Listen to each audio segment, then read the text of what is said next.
Kung ako sa'yo, Benny Abante, itulog mo na lang yan. Yan hong pagbumuka na yan, hindi ho nakakatulog yan tuwing gabi pagkapapasok sa utak niya na magiging presidente si VP Sara. Dahil napakaraming katarantado ang ginawa ng Benny Abante na yan noong 19 Congress. Quadcom, Tricom, Quintacom, nako, hindi lang ho sa mga Duterte may atraso yung mama na yan, pati sa mga vlogger. Hindi namin kakalimutan yung mga kabalbalang ginawa mo nung 19th Congress. Kung inaakala mo na ika nga nagpasori-sori ka na doon sa mga inimbitahan nyo dyan sa House of Representatives nung nagdaang taon, ba nagkakamali ka dyan, boy? Hindi pa tayo tapos, walang yaka dito sa video na to. Butataho itong si Benny Abante. Yan na nga ba problema eh. Maniniwala na sana ako sa'yo kaso hindi ka naman nanalo. Ito ho, political analyst. Ito ho talaga ika nga ang bumabasa sa timpla ng politika sa ating bansa. Mga ganitong klase. Kasi walang walang kulay ito eh. Kumbaga, yung mga sitwasyon, mga kaganapan, survey, katayuan sa politika ng mga politiko ang binabasa nitong si Lito Banayo. Okay? Yan ho ang kanyang sinasalansan dito. Wala hong tambaluslos na merong tabak na nakaatang sa kanyang leeg na pagka hindi tama sinabi niya, talagang malilintikan siya. Kagaya na lamang ni Benny Abante, ganyan ho yung yung kalagayan niya dyan. Kahit na hindi na si Martin Romualdez ang Speaker of the House, kailangan lahat ng gustong mangyari ni Martin Romualdez, yun ho ang masunod. Pero bago yan, isang like at isang subscribe, masaya na ho tayo dyan. At sa mga gusto sumali sa ating community, yung join button, nandyan lang ho sa baba. Hindi ho natin napasadahan. Itong pag-aanalisa na to, nitong si Sir Lito Banayo dyan sa Billionaire News Channel. Na kung saan, inanalisa niya. Yung totoong analyst, yung totoong political analyst, hindi yung mga nagbibida-bida, hindi nga nanalo nung panahon ng kampanya, di ba? Natalo nga nung eleksyon, tapos pinagpilitan na sarili niya sa pagiging congressman. Hindi gano'n si Lito Banayo. Di ba? Pakinggan nun natin ang kanyang mga punto de vista. Kaya ang ambisyon mo na Benny Abante na hindi makatakbo sa 2028 itong si VP Sara, ikahon mo na yan. Diba? Itulog mo na lang yan. Dahil sigurado dito, magpe-presidente si VP Sara at lahat ng kabalbalan mo, mabubulalas yan sa sambayan ng Pilipino. May pakrus-krus ka pang nalalaman. Tayo ho, hindi ho tayo bumabanat ng beliefs na relihiyon dito sa PH Update. Rene-respeto ho natin yan. Pero dito sa mama na to, nawalan ho tayo ng respeto sa totoo lang. Alam mo yan, ang mga matagal na nanonood sa PH Update. Respeto ho sa lahat ng sekta. Wala ho tayong wala tayong mapa-iglesia ka, mapa-KOJC ka, mapa-born again ka, kung ano man ang pinaniniwalaan mo. Hanggat mabuti kang tao, wala tayong pinag-uusapan dyan. Anak ng toko Pero pero itong mama na to, para sa kongregasyon nitong si Benny Abante, pagsabihan nyo yung bishop ba yan? Pastor ba yan? Pagsabihan nyo. Anak ng toka, kung ako, miyembro ako nito, anak ng toka, magre-resign ako. Di ba? Aalis ako, iiwan ko to. Nagpipreach ka, sinisigaw-sigawan mo kongregasyon mo, tapos puro kalokohan ng mga pagka nadyan ka sa House of Representatives. Hindi naman ho ata tama yun. Diba? Ito si Lito Banayo. Oy, Benny Abante, makinig ka kay Lito Banayo ha. Sa mga naniniwala at sa mga pinagsasabi nitong mama na to sa araw ng linggo, nasa sa inyo ho yan. Pero sinasabi ho natin dito, kailangan nyo pagsabihan niyang pastor nyo. Hindi, merong mali. Meron talagang mali dito sa mama na to. Game! When Duterte ran for president, or when Mayor Duterte ran for president, everyone was thinking about the incumbent vice president, Jojo Binay, Mar Rojas, who was expected to be the favorite of President Benigno Aquino, III. And at that time, wala pa din si Grace po in the picture. No? So, the way I look at it, si Mayor Duterte, and I was in that team, was really reluctant. He wanted to find out first if his numbers would go up. And in fact, he gave us a magic number. Dapat makahit siya ng number 18%. Ang liit din nun, 18%, yeah. Kasi maraming mga kandidato, okay, di ba? so it 4 should be candidates. okay, yeah. 18% to make a decision on whether to run or not. Kaya before that, ikot lang siya ng ikot, getting his message across. No? But in the case of Vice President Sara, you must remember, she's already number 2. No? And all number 2s want to be number 1. Whether mean it was all Doy vice Laurel, presidents, whether yeah. it was Doy Laurel, whether it was Era Estrada, Jojo Binay, lahat yan, di ba? So, in the case of Estrada, and this is probably the closest parallel to Inday Saras, he was towering over all other possible opponents. Meaning, yung mga surveys early on. The early surveys talaga mataas na siya. Oo. So, whether or not whatever was his, yung timing ng announcement, formal announcement, was no longer, it was assumed that he would go for the presidency already. Ganon din itong kay Vice President. The only difference is she is facing major obstacles.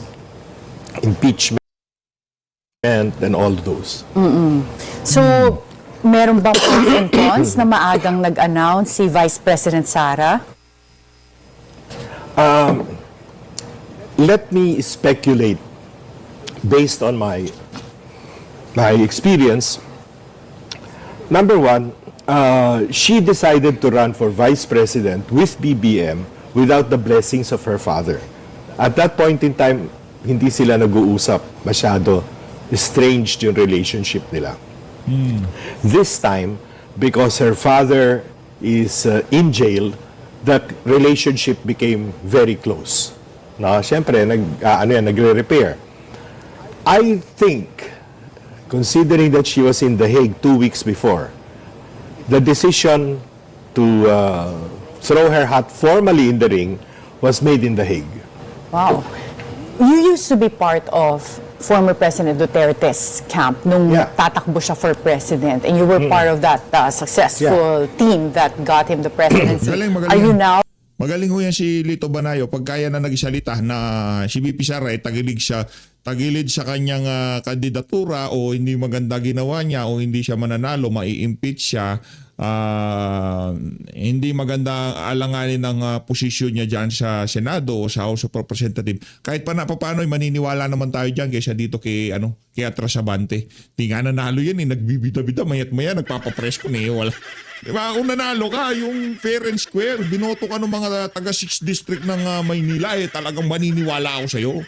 Pagka sinabi mo na accountability ka ng accountability dyan, di ba, kay VP Sara, tingnan nga nanalo. Diba, dinaan lang sa teknikalidad, anak ng tokwa. Papayag ho ba kayo ang magle-lecture sa atin sa impeachment? Ang magpapa-impeach sa isang Vice President Sara Duterte yung kandidato na dinaan lang sa teknikalidad ang kanyang pagkakaupo bilang congressman. Ang laking insulto nun dun sa 31 million na bumoto kay VP Sara. Mukha pa lang, tingnan nyo naman. Babalbasin kita. Joke lang. Huwag ka mapikon. Lang niya ka, Benny Abante, huwag kang pikon. Masyado kang balat sibuya. Mag-ahit ka kasi.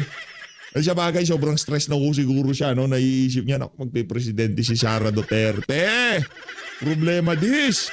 Vice President Sara's advisor for his 2028 bid? No, full disclosure. Sabihan mo na yung mga kontraktor mo, ha? Hindi, galing naman sa'yo. Buti na lang, di ba? I check the list. Wala yung mga kontraktor ko. Sabihan mo na, pagka naging presidente si VP Sara, abogado yung VP niya. Sabi niya talagang hahabulin nila lahat ng yung mga mastermind. Pati yung mga proponent na congressman. Nako! Dari kayo dyan. Closure. I am not close to Vice President Sara. The last time I talked to her, I was still in MECO as chairman of MECO. And that was 2017. I haven't talked to her since. So, wala akong professional engagement at this point. But, some people around her get to be able to talk to me. Sometimes they seek my advice. So, yun lang. And since merong hinaharap na obstacles nga si Vice President Sara, right after her announcement yesterday, meron pang 4th impeachment complaint na na-file against her. Kanina umaga may congressman na nagsabi na ang palagay niya, this is posturing so that magkakaalaman na kung sino ang kakampi ni Vice President Sara sa Congress when it comes to tackling the impeachment. And he also admitted na sa ngayon, wala pa raw silang enough votes to muster the one-third that's required to endorse the impeachment complaints to the plenary. How do you think the announcement of Vice President Sara will affect how the voting will go in Congress when it comes to the pending impeachment complaints? I'm sure that was a major consideration on the part of the Vice President's camp to make the announcement now before the impeachment rolls on. No? Look at it this way first. Baliktarin natin. We go to the Senate. The Senate will be the judge or the jury. Oh, makinig ka. The question in most Boy. politicians' mind, especially if you're in Congress, is, mako-convict ba? Will she be convicted in the Senate? My personal count, 16 votes will acquit her and only 8 votes will. May iba doon mag-a-abstain pa. Ang nakakasiguro ka lang na boboto against her are Risa, Kiko, possibly Tito Soto, and possibly Ping Lacson. Yun pa lang ang sure. Yun lang ang sure. Yun lang sure. Maaaring si yung Narinig mo yan, Benny Boy. Yun lang ang sigurado. Kiko, Risa, naawa ko dito kay Sir Lito Banayo. Kiko, Risa, Ping, Tuta, tapos yung sino pa nga kasi yung, basta yun lang mga sigurado. Mga pinklawan at yung mga ambisyosong maging, gusto maging vice-presidente. dalawang tulfo pwedeng sumama doon or pwedeng mag-abstain depending on their political trajectory in 2028 and beyond. Mananansya pa yan. All the rest will vote for acquittal. No? Whether it is because they're very close to Vice President Sara like Aimee, Marcoleta, Robin Hood, etc. Or because their political future depends on a solid 34% Mindanao plus Central Visayas vote. Kung tatakbo kang re-election at hindi ka nanalo sa 34%, talo ka. But what about potential changes in the landscape of the Senate? So, merong mga possibilities of arrest that have been mentioned. For instance, Nasa mid. with senators that have been implicated in the flood control scandal, like Senators Joel Villanueva, Jinggoy Estrada, former Senate President Chis Escudero, and then the possibilities of ICC arrests against those that are alleged co-perpetrators, like Senators Bato de la Rosa and Senator Bongo. Palagay mo, will that change the... You still need 16 votes. Yeah, it's in the Constitution. So even if they do not vote or they're unable to vote, that will still count in favor of Inday Sara. So it doesn't matter how Doesn't that will matter. play out. Should VP Sara consider resigning kung sakaling magbago yung ihip ng hangin at biglang makikita niya na yung danger of being convicted is there? Should she consider resigning before there's a judgment in the impeachment? But before you answer this question, we'll have to take a short break. At the Forefront, we'll be right. Welcome back at the Forefront. We continue our conversation with political strategist Lito Banayo. Lito, should circumstances change before the trial's decision, kung magkaroon man ng impeachment trial, kunwari merong impending conviction, should Vice President Sara resign or consider resigning? I don't think it's in her character. I don't think it's in the character of all the Duterte. Yan, ganyan yung mga political strategies, Benny Abante. Yung walang kabayas-bayas, di ba? Sinasabi nila yung yung timpla ng politika, hindi nila binobola yung mga nanonood sa kanila. Kayo kasi, ang problema kasi dyan sa House of Representatives, ito ang pinakamalaki sakit ng House of Representatives. Pagka lumabas sa bibig ng mga congressman na yan, mapatotoo, mapahindi, ang gusto nila, paniwalaan sila ng sambayan ng Pilipino. Ang problema dito, Benny Boy, hindi lang ikaw ang pwede namin pakinggan pagdating dyan sa mga ganyang klaseng usapin sa ating bayan. Merong Lito Banayo, merong Malutikia, merong napakaraming nagsasalita dyan. Kaya kung meron kayong kontra-argumento, ang sambayan ng Pilipino ay mapaglalaban ang dalawang ideya. Di ba? Yes, for that matter. paglaban-laban, tuloy-tuloy yan. I don't think so. Will that be the case pa rin? Kahit na very impractical yung decision? Because the other consequence of that would be perpetual disqualification from holding public office. So hindi siya makakatakbo sa 2028. Well, we'll have to wait for that moment, no? But the way I look at it, nabato na lahat sa kanya. I mean, in the case of Jojo Binay, Vice President Jojo Binay, the demolition started middle of 2014. So ganun din, parang 2 years before he ran for president, or before the elections. In the case of Inday Sara, the demolition started 2024 or even earlier pa siguro. Yung talagang formal demolition tactics started in the Quadcom, di ba? In the hearings in the House of Representatives now. So, and then circumstances changed, like the father was brought to The Hague, that brought out an emotional wellspring against the administration. So, hindi natuloy yung impeachment. For all intents and purposes, the Senate, at that time, the 19th Congress, decided, upon seeing the results of the vote in the midterm elections, na why should we even bother about this impeachment trial? Kaya hindi nangyari. And then, nag-concur pa ang Supreme Court, no? With its decision, no? So, lumampas na siya ron eh. That catharsis is over. Ngayon, you will have to come up, whether real or invented, as in the case of Madriaga siguro, no? With new evidence to pin her down. I'm sure she's very prepared for all of that. No? Okay. So, the idea that she might face conviction in the Senate, to me, is so far-fetched. So the possibility of resigning for you also is far-fetched. Yeah. Well, when it comes to now the running mate, yun ang syempre iisipin na naman ng mga tao, sino naman ang magiging running mate ni Vice President Sara? Si Senator Amy Marcos was interviewed yesterday and she said, sunod-sunuran lang naman ako. But si Senator Robin Padilla said she would endorse a Sara Amy tandem para daw girl power. Would that be a winnable tandem? Well, it defies conventional wisdom. No? Normally, pag babae ang kandidatong presidente, lalaki or vice versa. No? Yun yung natanggap na natin. Remember, in the time of Cory, a lot of people were saying hindi pwedeng babaeng maging presidente, but she became president. And after her, the next strongest presidential candidate was Miriam Defensor Santiago. So nagbabago, especially with the thinking of the Gen Z and the millennials. Nagbabago yan. That's yung babae-babae is no longer far-fetched. However, the way I look at it, mas gipit or mas masikip ang labanan sa vice presidency. Madaming tatakbong independent vice president. Like who? Look at the senators who are graduating. Win Gatchalian, Chis Escudero, Mig Subiri, Loren Legarda. Maybe hindi na si Loren, no? She has her, likely she will run for Congress again, no?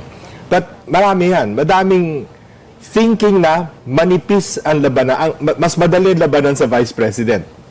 So pwedeng mas madami. Remember, in 2016, tumakbo si Alan Cayetano as the official candidate of Duterte, teammate of Duterte, pero tumakbo din si Bongbong Marcos. Tumakbo din si Trillanes. All three of them are from one party, the Nacionalista Party. No? So these things will happen again now. But not in the presidency. In the presidency, I would think, malabo yung yung one-on-one na sinasabi ni John Vic Rimulya. Mas malamang tatlo ang serious candidates for the presidency. Interesting. So, since bringing up mo na yung third force, I watched the interview of Corina Sanchez with SILG Interior Secretary John Vic Rimulya last night. And sabi niya, in his opinion, it would be a battle, walang third force, it will be a battle between clean versus corrupt at saka good versus evil. Pero kung clean, I mean, palagay mo ba the administration can have a credible, clean platform considering nagkaroon nitong malaking flood control scandal? Yeah, I listened to that and I was laughing when My friend John Vic said that, yung good versus evil, clean versus dirty. I mean, how can this administration claim to be clean? How can it be claimed to be good after the flood control scandal, and remember, maalaala uli ng tao yung at corruption din ng panahon ng tatay ni BBM. So magta-tie up lahat yan. So that is not going to be the issue, no? They do not have the moral ascendancy to say they are clean. Now, perhaps Even if they bring in a new face, kung kumuha sila, si John Vic, perhaps kung wala namang graft and corruption case against him, yes, perhaps, no, or whoever else among the administration candidates. But who's going to endorse? Gibot Teodoro in 2010 was perfect candidate. Very competent, clean, integrity-wise, everything. Wala ka masasabing kapuna-puna kay Gilbert Teodoro, except probably he does not look Filipino. He looks American or Spanish, no? I mean, Chinito those siya. things matter. Yeah. But those things matter. But he was endorsed by GMA. So, from the beginning, hindi na he was a nanalo. poor number Natoko. 4, and he remained number 4 until the end. So yan yung tinatawag na iba na kiss of death. Yung no? kiss of death. Oo, so maaring mangyari yan for Maaaring 2028. mangyari uli yan, oo. So pagka naman nagka-third force, sabi ni Senate President Franklin Drilon, he was also interviewed Yeah. here by Corina Sanchez, and I also listened to that. Yeah. Sabi niya, there can be no third force because the third, or pagka may third, magiging third lang. So, ganun ba kahirap talunin ang pull ni Vice President Sara in a multi-way race in 2028 kung maraming tatakbo? Let me look at the numbers now. All the surveys that we've seen shows her to be a runaway winner at this point with 34-35% of the vote. Where is that coming from? Basically, that's coming from 24% of Mindanao, where she has 97% approval rating, and 10% of the Visayas. Half of the Visayas speaks Bisaya or Cebuano. Strength yan ng mga Duterte. If she's able to consolidate that, all she has to win is in Mega Manila. What is Mega Manila? Aside from NCR, which has 7.6 million voters, you have half of Bulacan, all of Rizal, half of Cavite, probably more than half of Cavite, and half of Laguna. These are voters who think along Metro Manila's thinking. Now, how does Metro Manila vote? Number 1, supposedly independent. So, maghihintay yan. Yan yung nagbabasa ng issues. Yan yung So ito ang pwedeng ma-affect depende sa impeachment issues, for example. Or number 2, yan din ang Yamadista. Yamadista. They vote according to who the surveys in April say will be the winner. And that has always happened in all the elections since Cory. No? Palaging ganyan ang pattern ng voting ng Mega Manila. So if Sara maintains her 34% in the Visayas and Mindanao, all she has to do is get 16 to 17% more if it's one-on-one. If it's a multi or three-cornered fight, 40% She will make doesn't her have win. to get that extra pa. Yeah. So, what do you think of John Vic as a potential admin candidate? Kasi hindi naman, ayaw niya sagutin. Sabi niya, let Sarah have her day. It's her day. Let her bask in the glory of her Yeah. day. Pero hindi naman niya kinategorically deny na tatakbo siya. And a source told me na si John Vic daw ang tinutulak ni First Lady to run for Nako. 2028 as the admin presidential Yeah, candidate. tama yun. Tama naman yung sinabi ni John Vic kagabi. No? But the problem is, one, he will not run if he's not endorsed by the president, no? Being a cabinet member. No? And that, as I said, could be a kiss of death. Number 2, between now and 2028, no? How is he going to project himself? Remember, people, and Sara will always remind the public about that, or her camp will always remind the public about that he was the one who stood at the back of the president when the president said that Digong Duterte was flown or shanghaied to The Hague. To The Hague, oo That nga. will always be an issue. Oh, so that might Lagi- be lagi. something. Narinig mo ba yun, Benny Abante? Yung sinasabi niyong accountability kay dating Pangulong Rodrigo Duterte, dapat talaga siyang humarap dyan sa dahig-dahig na yan. Nakita mo ba yon? Isa yon sa ikakatalo ng kandidato nyo. At sigurado ako, kung sino ang kandidato ni Marcos Jr., yun din ang kandidato mo. Diba, hindi na pinag-uusapan dito kung magnanakaw o hindi magnanakaw. Si Raulo, nasa matinong katinoan. Kaisipan ang kandidato. Basta i-endorse ni Marcos Jr., sigurado ko susuportahan mo. Di ba, Bishop? Diba? Kaya yung ginagawa mo na yan kay Vice President Sara Duterte. Abay, mag-isip-isip ka, Brad. Mag-isip-isip ka, Brad. Meron ka pang panahon. May repent! Naalala ko na namang kabalbalan itong Benny Abante. Think that will go Yes. back to bite him. What about opposition? Senator Risa Ontiveros said she's willing to be the standard bearer for the opposition. And meron namang iba umaasa na tatakbo pa rin si Si Boy Repent. former Vice President Leni Robredo. The way I look at it, si Senator Risa did the float. Now when she said she could run for president or vice president. She did the float to see if her numbers, which are in the cellars right now, could go up and by how much it would go up. If those do not go up accordingly or substantially, then the opposition will clamor for Leni Robredo take two. No? And possibly it could be a Leni Risa ticket. Leni for remember, Risa already said, pwedeng vice president din, pwedeng president. So open siya. What about Bam siya. Aquino? He did very well in the midterm election. Okay. The problem of BAM is parang sariwa pa yung pagkapanalo niya. Just recently siya na-resurrect yung political fortunes niya. Secondly, as some of the pinks or the yellows are dreaming, yung isa lang ang kandidato, the administration and the Pinklawans will join forces, no? I don't think the Aquino family will ever accept that kind of a compromise. Not BAM, not the Sisters of Pinoy, nobody among the Aquino clan will accept to being endorsed by Marcos. So malabo ang Malabo yan. mag-unite with So tatlo yan. Tatlo yan. Pwede, marami pang kakandidato, number 4, number 5, number 6. Sa Pacquiao. Vice President ang labanan na matindi. Pacquiao. Do you think he'll go back to running for president? I don't think so. Hindi na, Senador okay. siguro ulit. Okay. Thank you so much, Lito. Bitin pa.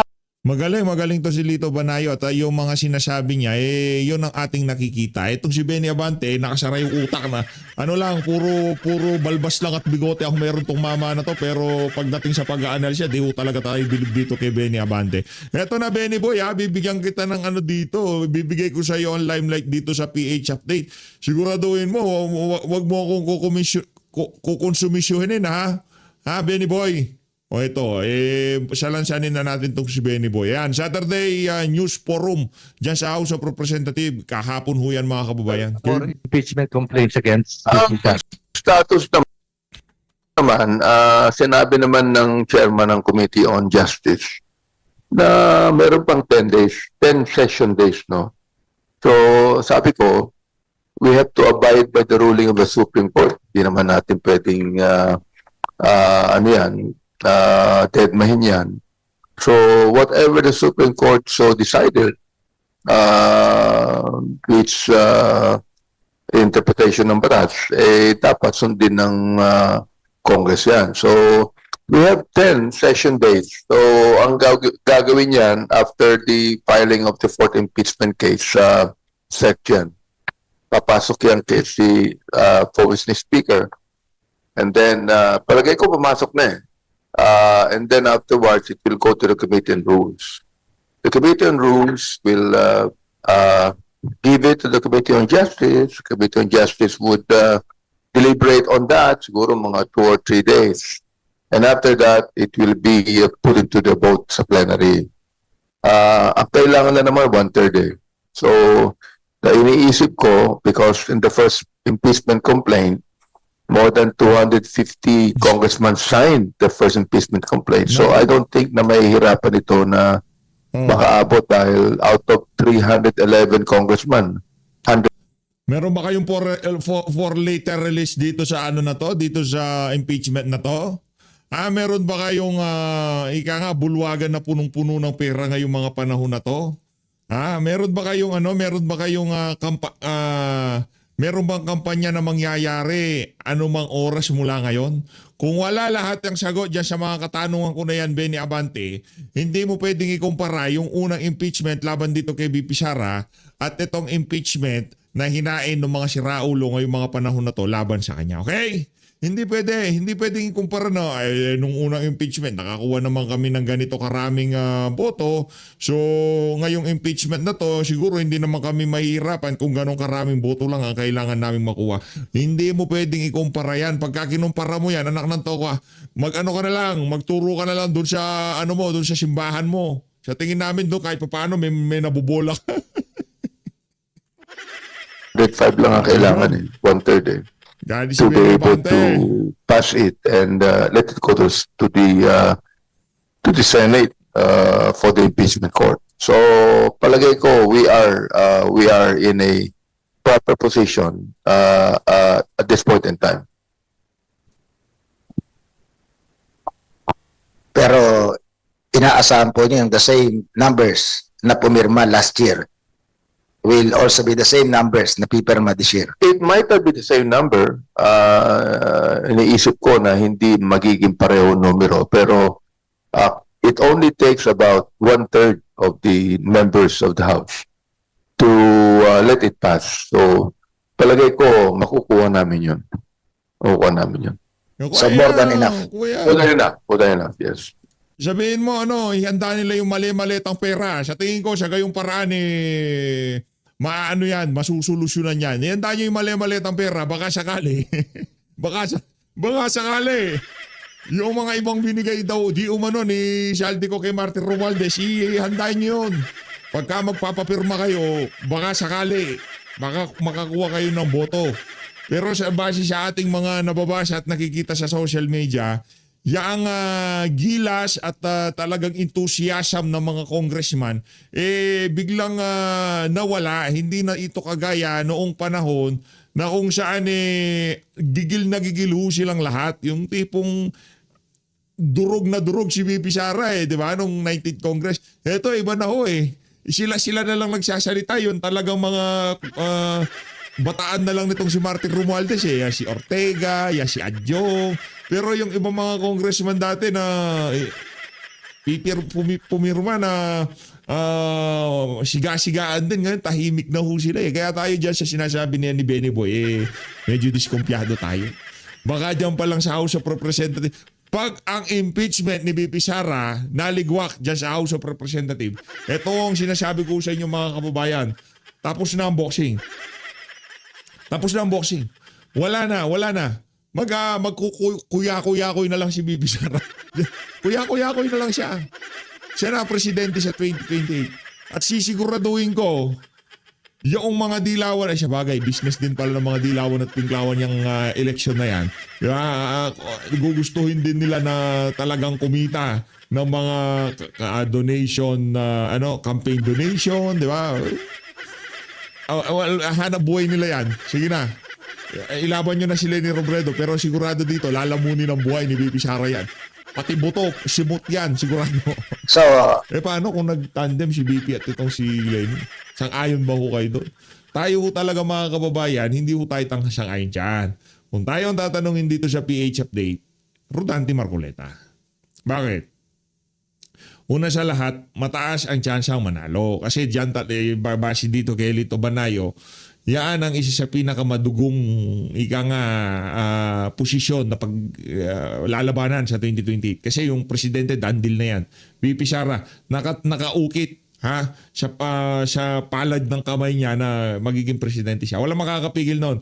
Kahit ito pang pastor daw to kahit na yung pastor na yan, hindi mapipigil yung pagiging presidente ni VP Sara. Posible yan. Sure win na yan si VP Sara. Ang Vice President, ang ating nakikita dito, kasi pagdating kay Senator Rodante Marcoleta, kargado siya ng ng Malacanang. Diba? Ng Mindanao. Yan. Kinakarga siya ng INC. At sigurado kakargahin din siya ng mga kababayan nating KOJC. Diba? Speaking of KOJC, isa pa sa aking nakikita dyan, sang-ayon ako sa lahat na sa susunod na video yun.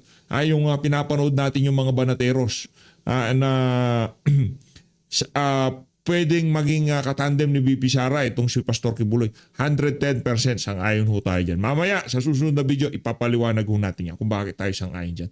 Tapos na ang boxing pag natapos yung impeachment na yan sa House of Ano Representatives. po ang gagawin?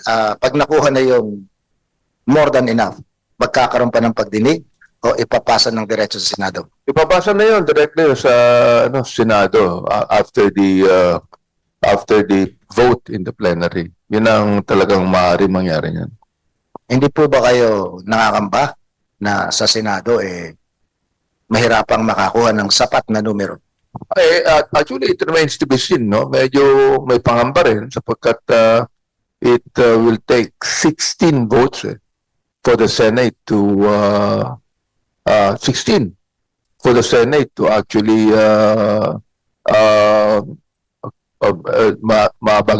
convict, no? So we'll find out kung talagang hopefully this will not only a political ploy, pero ang iniisip namin dyan that the senators will appreciate the facts, the evidences, the substance of the Yeah. impeachment complaint. Yeah. Yun ang mangyayari, no? Yeah. Kasi pag naging political ploy, alam natin ang mangyari dyan. Pero the appreciation of the evidences and the facts and the what the impeachment complaint has said. Kompleto naman yung aking inendorso. Kompleto. Yeah. So, Of course, still yung botohan ay parang politics. It's about numbers. Nagsagawa na ba kayo ng extrapolation kung sino yung maaaring bumoto, sino maaaring hindi? Merong hindi boboto kahit ano mangyari at merong boboto kahit ano ang mangyari. hindi pa. In fact, pinag-uusapan lang namin at syempre, I have to be very honest with this na meron mga ibang may reservation sapagkat 2028 election yan. No? So, pero sa aking pananaw, wala akong anumang kakabakaba na papasayan. Hindi naman kailangan ng 200 congressman eh. Ang kailangan lang mga 105 lang yan. Maka-100 lang kami. Okay na yan eh. And those really I would like to see the Vice President impeach. At hindi lang yan, kundi when it comes to the appreciation of the Ang kapal ng mukha nitong si Benny Abante. Di nga siya nanalo nung midterm election tapos ngayon gusto yung dinaan sa technical yung pagkakaupo niya bilang congressman gusto niya hong i-impeach yung binoto ng 31 million. Palakpakan ho natin ang irony sa politika sa ating bansa. Di ba? Anak ng toka yung dinaan sa teknikalidad yung pagkakaupo bilang congressman, siya ho ang nagpapa-impeach doon sa nakatanggap ng pinakamalaking boto noong 2016 na national election. Benny Boy, hindi ka ba kinakabahan sa mga sinasabi mo na yan? O nagtuturo ka sa simbahan tapos ganyan ang mga lumalabas sa bunganga mo, di ba? Ay, sa bagay, wala naman pala yan. Walang ano yan, ika nga politika. Ihiwalay natin ang relihiyon sa politika. Business politics. of the complaint. Nakita ko naman eh. That's why I endorsed it sapagkat naniniwala ako dun sa complaint mismo eh. Ako ang co-chair ng Quadcom.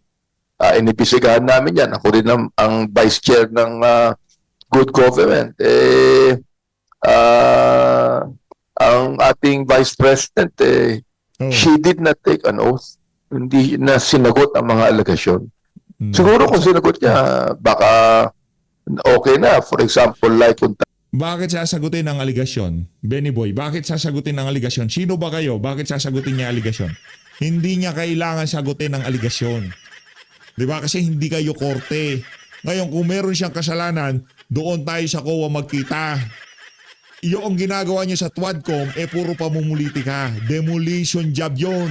Hindi paghahanap ng accountability o kung ano pa. Binubola mo na naman kami.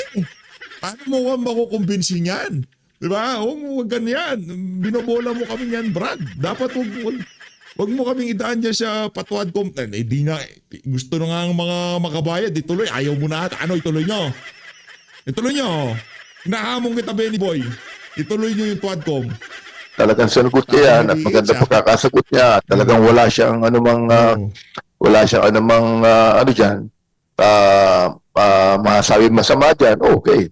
Pero now is the time for the Vice President to answer all the allegations. Meron siya pagkakataon ngayon. Talking about the substance of the complaints, Mr. Congressman, kasi pang-apat na yung in-endorse ninyo.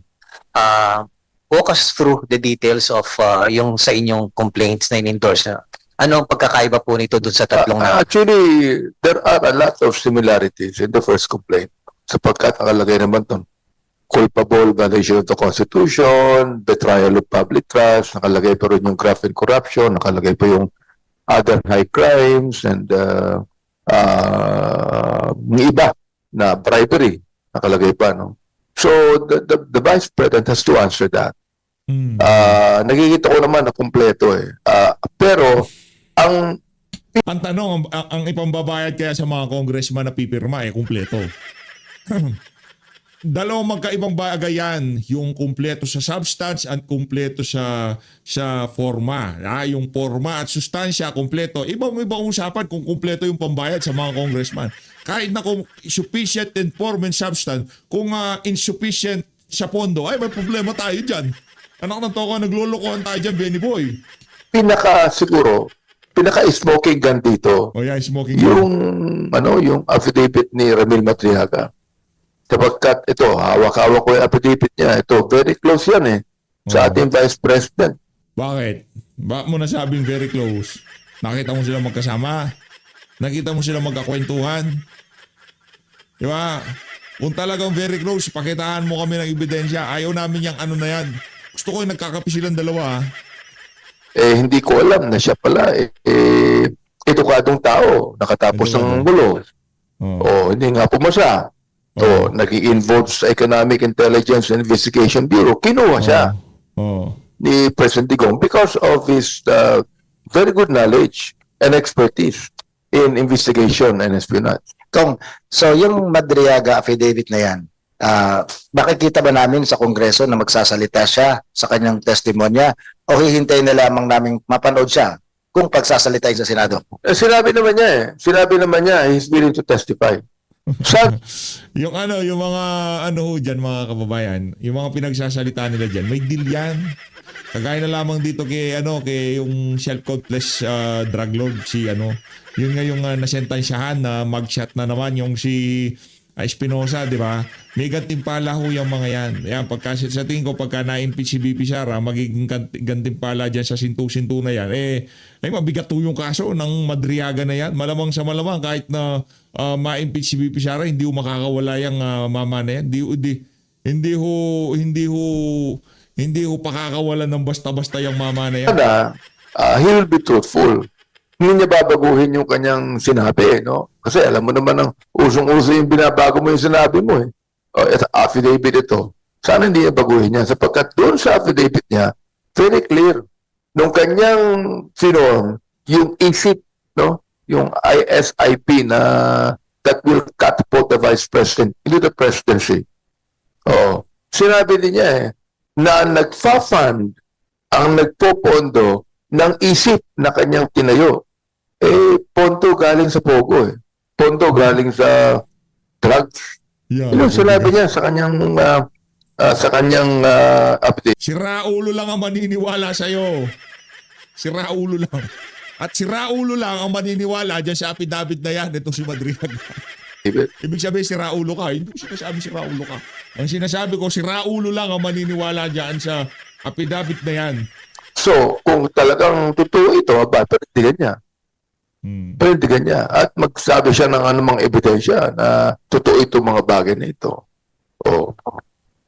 So, likely, mag-a-appear si Madriaga sa House. I hope. Sa Senate lang. The thing is, baka mamaya sa pag-appear niya sa House, magiging matagal pa yan kasi nung unang yung impeachment ng ating Pangulo, for example, hindi na nag-imbita ang Committee on Justice ng resource persons. Yun na lang nag-explain yung mga nag-endorse na impeachment. So that might also happen na hindi na mag-iimbita ng resource persons kundi yun na lang mga mag-explain ng mga nag-endorse ng impeachment complaint. Let Madriaga be invited sa impeachment court. Doon lang sa impeachment court. Hindi ko kayo nangangamba. I'm not speculating on anything. Pero it is a possibility na baka mas malaya siyang makapagsalita sa House of Representatives. Baka pagdating ng Senado, i-chastise kung ano man ang kanyang mga testimonya. Well, we'll consider that. Ito natin maigi kung ano maaari mangyari. It will be up to the Committee on Justice kung talagang iimbitahan o hindi. At this point in time, although member ako ng Committee on Justice, hindi na ako magtatanong, kundi isa na ako sa tatanungin because endorser ako So it will be up to the Committee on Justice. If there is still time para imbitahan itong si Madriaga at kanyang panindigan yung kanyang allegation sa kanyang affidavit. Kung bahagi po kayo nung liderato ng Kamara, sa pagtataya po ninyo, ano ang damdamin ng mga kinatawan sa pangkasalukuyan kung ikukumpara natin doon sa daluyong ng suporta na pinagkaloob doon sa unang impeachment ng nakaraang taon sa pangalawang Pangulo? Sa tingin nyo, you can still master the same number or may pagbabago? Pag-usap ko sa ilan lang, no? Hindi naman sa lahat, sa ilan. They are really for the impeachment because nakita naman natin sa investigation. Or the others, mayroong reservation because of the tawag nating politics, for example. Hindi natin maaaring isang tabi yun. Palaging kasama yung politics dyan, di ba? Pero we will see, no? I do not want to preempt the situation. Hindi ko rin gusto na yung isipan na may ibang congressman ay maging isipan ko din. I believe that every congressman has his own stand on this, no? At naniniwala naman ako, I'm confident na siguro ako, hindi ko naman i-endorse ito kung hindi ako naniniwala sa Anak ng tokwa, kahit ano makakapagpatanggal kay VP Sara, kahit nakasinungalingan yan, papaniwalaan mo, Brad. Kasi yan ang gusto mangyari ng amo mo. Anak ng to, Madriaga, asa na yung follow-up? Akala ko ba si VP Sara nagpupunta ng Bilibid para bisitahin niyang mama na yan?